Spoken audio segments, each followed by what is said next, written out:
you were born, your mama said, the Lord bless you and keep you. In everything that you do, take heart. When you were 8, your daddy said, never take your life for granted. Believe in said. So, you're thinking about dating Bobby Kotick. Hi, I'm James Stephanie Sterling, in a murder basement full of dead spiders, here to tell you that there are better options. I should know, because I'm in a murder basement full of dead spiders. I'm literally surrounded by superior dating prospects. The dead spiders is that's what I'm driving at. What I'm saying is it's better to date a dead spider than Activision CEO Bobby Kotick. It's less poisonous anyway.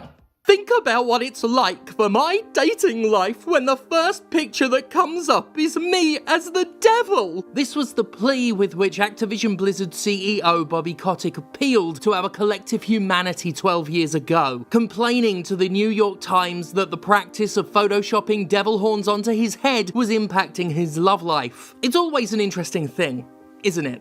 To see a billionaire attempting relatability, a ruthless executive asking for sympathy, a cutthroat mercenary of a man who has held the livelihoods of thousands in his hands and pitilessly incinerated them for his own benefit, expecting pity from people he has broadcast naught but contempt towards. I swear it makes me think of something. If only I could remember what. You, who are without mercy, now plead for it? I thought you were made of sterner stuff. Think about what it's like, urges Bobby. Yeah, think about what it's like for him. Think about what it's like for him to struggle to find a woman because when she looks him up, she sees a man so universally loathed for his profiteering callousness that he's compared to Satan on a regular basis. You know, Bobby, I'm an empathic girl, and I'm more than happy to do as you say and think about what that's like for you.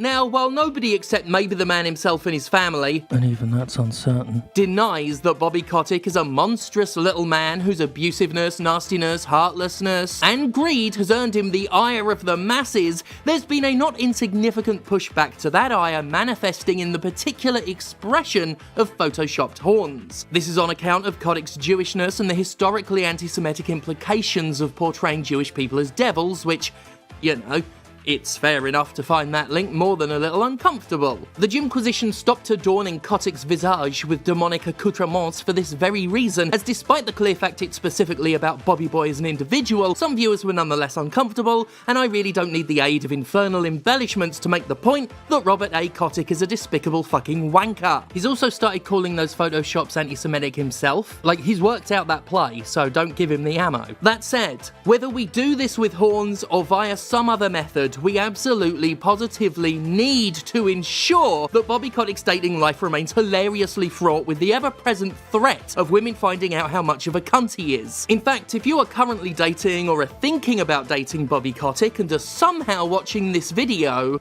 run away!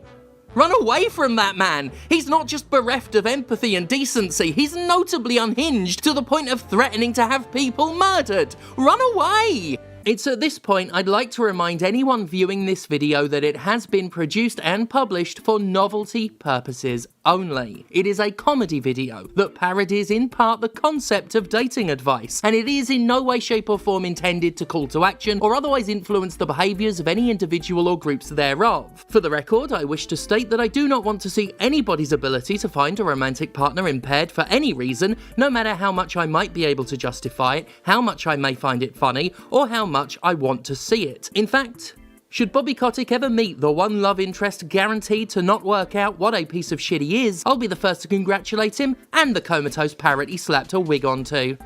So yeah, Bobby Kotick's a terrible man, terrible man, terrible, terrible, terrible man. We have, of course, devoted a fair few videos to this guy over the years. How could we not? He's the bastard in charge of one of the most corrupt corporations in not just gaming, but in America, with one of the grossest pay disparities between him and his employees. He's pulled the trigger on thousands of layoffs during this show's decade-long history, and he's overseen an environment described repeatedly as steeped in prejudice, boys' club attitudes, and systemic abuse. This is far from the first video we've done about old Bibbidi Bobbidi. It won't be the last. I've been writing about games since 2006, and Kotick's presence has been part of the job almost the entire time. Despite having witnessed everything he said and done publicly in that time, despite knowing the stories of what a jumped-up twat he is behind closed doors, incredibly, he's a man for whom my estimation can always sink lower. My opinion has sunk beyond the bedrock, and yet Bobba Job still finds ways to hand me a diamond-tipped drill and say keep going.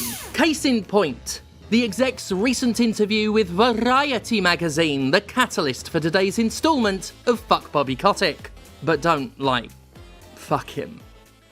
Ugh. The interview itself is a fairly disgusting read, with Variety essentially giving the man an unchallenged platform to spout utter bullshit, put himself over, and punch down to demonise his enemies. He's given no tough questions by the publication. I've not seen such soft balls since I started taking estrogen. Essentially platforming a deeply dishonest crook, Variety let him piss all over the myriad people who came forward about his company's abuses, to the point where he actually uses their stories for his own ends as part of an attack on the unionisation efforts of his employees, portraying him as humbled and outraged by so-called malicious distortions about the company. That's what the article does.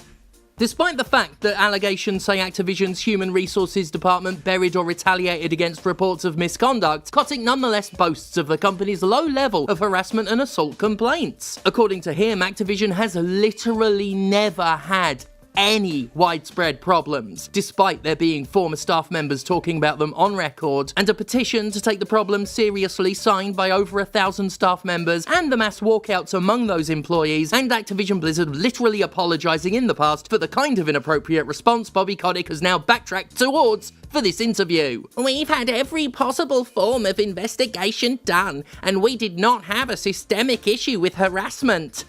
Ever, claims the man whose murder threats his company once admitted to. We didn't have any of what were mischaracterizations reported in the media, but what we did have was a very aggressive labour movement working hard to try and destabilise the company. Like a true practitioner of the victim reversal arts, Kotick laments the so-called outside forces attacking his multi-billion-dollar corporation, which is, of course, the one sole victim of everyone else. The Communications Workers of America and Activision employees have filed a stream of complaints against the company with the National Labour Relations Board, writes Variety. Kotick believes labour organisers are influencing the state and federal investigations into harassment and gender discrimination claims, as well as the Activision employee walkouts that have been staged periodically since 2021. So that, if you haven't spotted it, is Bobby Kotick using a multitude of on and off record, incredibly serious allegations to further his corporate agenda of discrediting unions.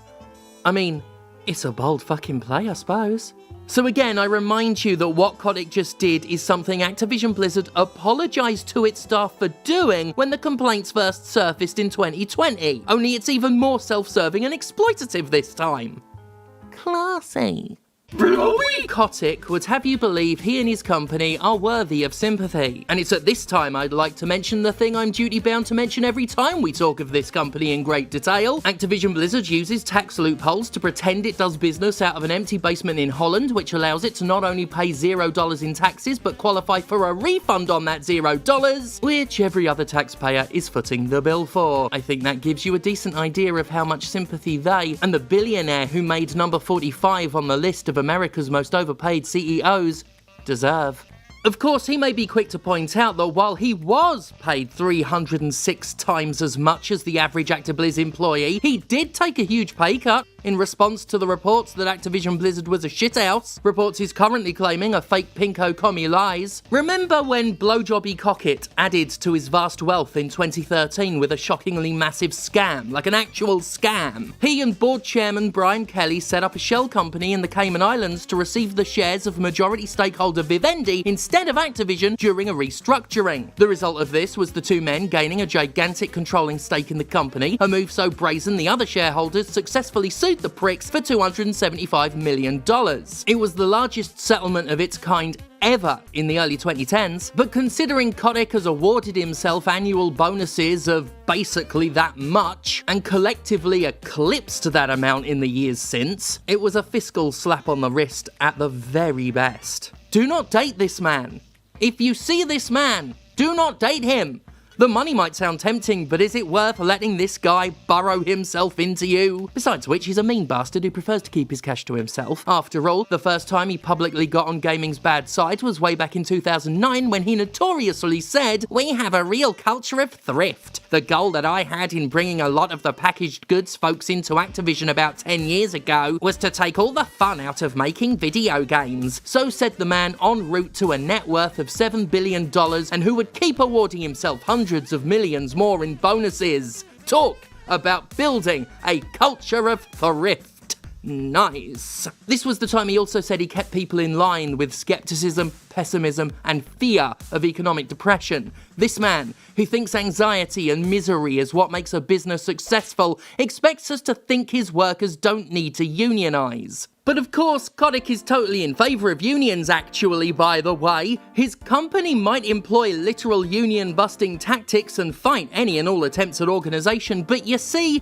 he had to join SAG for his cameo appearance in the film Moneyball, a fact he genuinely used in the Variety interview to claim he's not anti-union. No, seriously, that's what he did. He's a blue-collar boy, just like y'all. I am not like other CEOs that are anti-union. I'm the only Fortune 500 CEO who's a member of a union. If we have employees who want a union to represent them and they believe that that union is going to be able to provide them with opportunities and enhancements to their work experience, I'm all for it. I have a mother who was a teacher. I have no aversion to a union. What I do have an aversion to is a union that doesn't play by the rules. As you might expect, he doesn't say what those rules are. That's a little technique I like to call the vagary license. If you say you love unions, but only if they play by your unspoken rules, you can be against every union you come across. Just hand wave the reason away. Oh yeah, it didn't play by the rules. Moving on. It's about as informative as me saying I don't suck every consenting cock I'm offered, just the ones that make me want to really suck dick. Shit, that reminds me, I was in the middle of something before I started recording. Oh my God, Keegan, you've been stood there the whole time. I'm so sorry.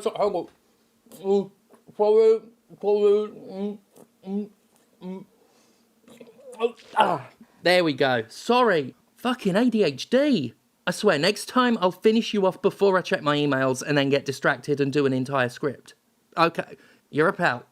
See you next week, Keeks. Bobby Kotick's idea of playing by the rules can be seen in how Activision swindled Call of Duty from Infinity Ward, a move that pretty much typified the Dungeons & Dragons concept of lawful evil. The franchise was created by Infinity Ward, and its massive success allowed studio heads Vince Zampella and Jason West to negotiate a sweet contract for themselves with the publisher. Only trouble is, a clause in the contract awarded Activision ownership of the intellectual property if Zampella and West were fired, a scenario that Activision then tried to contrive by attempting to dig up enough dirt for a pretext. This would famously end with security ejecting the men over what was called a breach of contract, and when they filed a wrongful termination suit, the publisher hit back with a suit of their own, alleging the hijacking of company assets.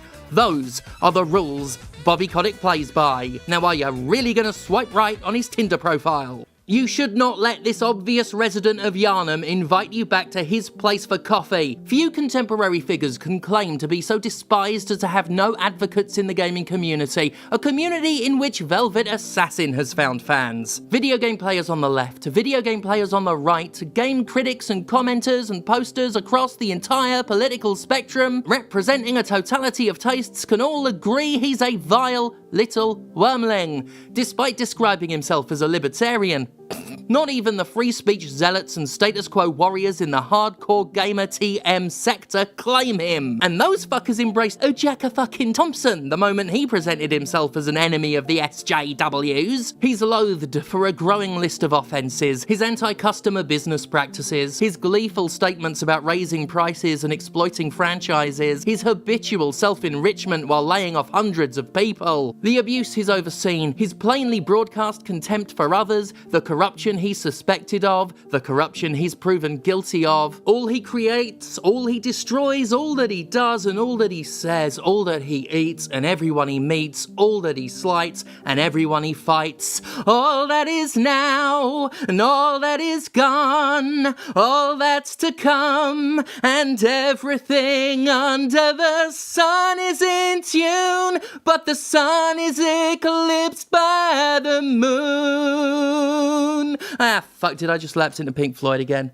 Damn it. Anyway, the point is that among billionaire fuckwits, Bobby Kotick doesn't have fans. Vince McMahon has fans. Jeff Bezos has fans. Elon Musk has fans. All these mediocre old men whose only proven skill is the ability to swallow whatever conscience they may have and stomp on the backs of countless less advantaged people to hoard wealth can find plenty of bootlicking simps to take up arms for them and defend their honour online. I couldn't criticise one of those men even a little without some gaggle of dude bros donning armour for them.